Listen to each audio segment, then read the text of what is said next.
Today's video unveiled a standout drill from our APFC NEXT course designed to improve your team's defensive foundations. Dive in to see how we craft a dynamic environment that enhances the interaction between your wingers, fullbacks, and the backline, ensuring a solid defense.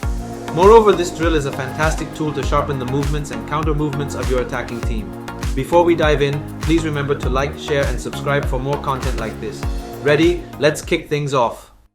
Two neutrals that obviously play with the 8 blues, providing a numerical superiority of 2, but only being able to enter the zone with pass. They are not able to dribble, they are not able to attach a defending player already to create or find a free player in the space between lines. They need to use the pass.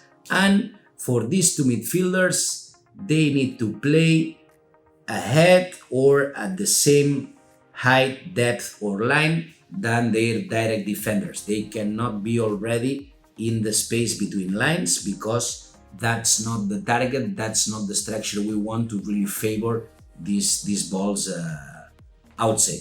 So probably they would be located here, the two midfielders. These players, they have freedom to really do counter movements to receive a ball in depth, on to threaten a little bit this space between lines, probably facilitating a little bit this movement from outer players, from wingers closing inside. If the midfielder it's also in the same line here and he just shows a different passing lane in here, probably we will be also able as attackers to really make the wingers close. Actually, we are gonna tell attackers what's the type of movements they have to do, so these wingers they stay inside, closing those inside passing lanes, because what we want basically it's that the ball it's played out. If it's played out, we award 2 points if you create a chance after a relationship from the fullback and the winger on the same channel. Obviously, we will award more points, 2 plus 3 more points, 5 in total, if this scoring chance ends up in goal. But as this ball is played out, we'll have the winger pressing, we'll have the fullback following the concept of marking distances that we saw on Wednesday, but especially the importance as these attackers will have to create something in that channel, how these men or how these players they keep following their man, their attacker until the action is positively solved for the defenders. So not only the concept of marking distances, but also if the fullback gives the pass and run, not to lose his reference, not to allow him to create this 2v1 numerical superiority at the outer channel, how we really defend this in-depth movement of the striker on the same channel, how the fullback needs to be aware of the possibility to defend ahead, which is his man,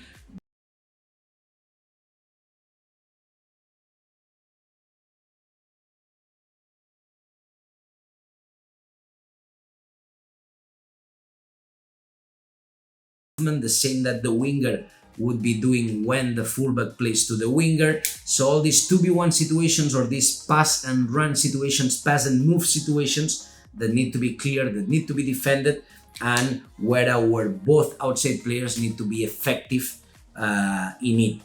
Besides that, as a secondary target, while players, attackers, they are not moving in depth, but they try to be in the space between line, we'll also have these team foundations for the back line in terms of if a center back leaves his space and shifts over a player between lines, how the remaining players on the same line at another height or depth, but just at another one, showing 2 different depths between the player who shifts and the players who stay, close as well the inside passing lane.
And remember, if you haven't subscribed yet, hit that button now and turn on notifications so you never miss our future videos. Let us know in the comments the next topics to discuss. Together, let's take our understanding of soccer to the next level.